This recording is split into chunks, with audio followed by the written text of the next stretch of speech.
Hey, welcome back into Occupy Democrats. And Donald Trump in his entire lifetime really hasn't suffered any consequences for his actual behavior. But in this breaking story, with the impending World Cup and then the Olympics to follow, ironically, while the Winter Olympics are going on, this breaking story has a little bit of a preview in which Donald Trump and mostly American businesses and money, what we may be facing because of his actions on a regular basis. Let's realize this is the recent cry from the international community right here.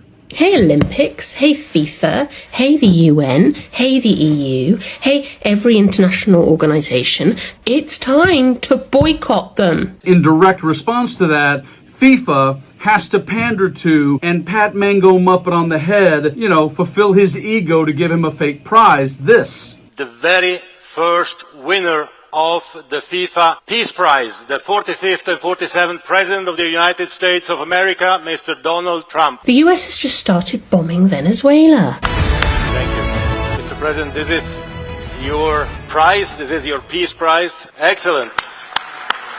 And that happens while lawmakers up on the Hill do battle over what kind of consequences ICE's actions and Trump's policies are going to have on immigration and the attitude towards the world coming here. Lawmakers on Capitol Hill questioned Homeland Security leaders today over immigration enforcement and their presence during the upcoming World Cup. As the 2026 FIFA World Cup draws near, Democratic lawmakers fear Trump's immigration crackdown could have an impact on attendees. You realize that if they feel that they're going to be wrongfully incarcerated or wrongfully pulled out, that's going to hurt this entire process. Yes, ma'am, and ICE is dedicated to ensuring that the U.S. cannot be allowed to host the World Cup or the Olympics. You cannot have a country hosting the Olympics bombing and invading a sovereign nation and taking their leader. When Russia attacked Ukraine, they were removed from all international sporting events. And the boycott talk didn't slow down. We need to boycott the 2026 World Cup because it does not make any sense that the fans of these teams that have rightfully qualified for the World Cup are barred from entering. Especially when Trump decided to start and go do this. This past week, the United States indefinitely suspended immigrant visas for citizens from 75 countries, on top of full or partial travel restrictions for other previously announced nations. While, of course, white older dudes in suits sit around and try and tell us everything's just fine. Welcoming visitors from other countries to the United States for sporting events is getting something of a trial run so that we can apply those lessons to the Olympic Games. that everyone that visits the facilities will have a safe and secure event. But in this breaking story, one of our major allies just sent a real signal to exactly how the world views ICE and what they've recently seen in Minnesota. And this is some foreshadowing for the World Cup and even potentially the Olympics. Check this breaking story out. Top German soccer team cancels trip to Minneapolis, citing Trump immigration crackdown. Werder Bremen, a top German soccer team, is canceling its planned trip to Minnesota this summer after violence and political chaos engulfed Minneapolis amid the Trump administration's major immigration enforcement push in January. Playing in a city where there's unrest and people have been shot, that does not fit with our values here at Werder Bremen, Christoph Pieper, the club's head of communications, said in a statement. Furthermore, it was unclear for us which players could be able to enter the United States due to the stricter entry requirements.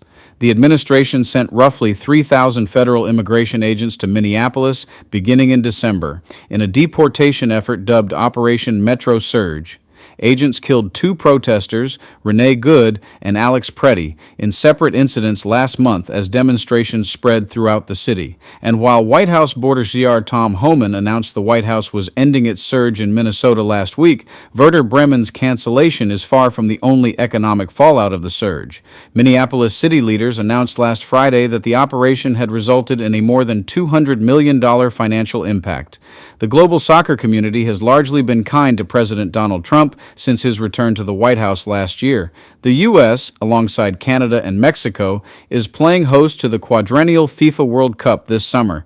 FIFA President Gianni Infantino has worked to court Trump's favor, presenting him with a new FIFA Peace Prize in December and pledging millions for the White House's Board of Peace initiative this week.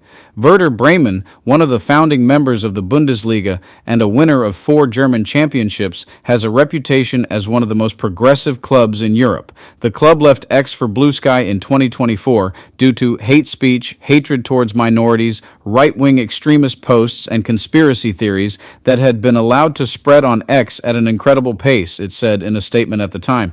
"We as a club, we have clear values," Pieper said Friday. "Our club stands for an open, pluralistic, and united society. We are committed to ensuring that all people, regardless of their origin, skin color, religion, sexual orientation, gender identity, age, or disability, are naturally included and have a firm place in our community." Yes, Germany is a top ally. Ironically, they're also one of the best World Cup teams on the planet.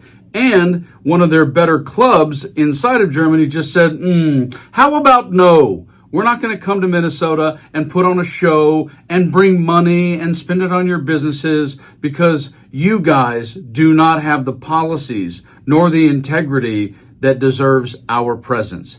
Oh, there is more of that coming without question down the pike. You've seen it from the folks at the Olympics right now in Milan, Italy, and you're going to see more and more of it as we get closer and closer to the World Cup. Thanks a lot, Donald. Oh, yeah, by the way, now you got to pay back that tariff money, too. Isn't that weird? You guys have a good Friday. Like and share the video, and stay frosty.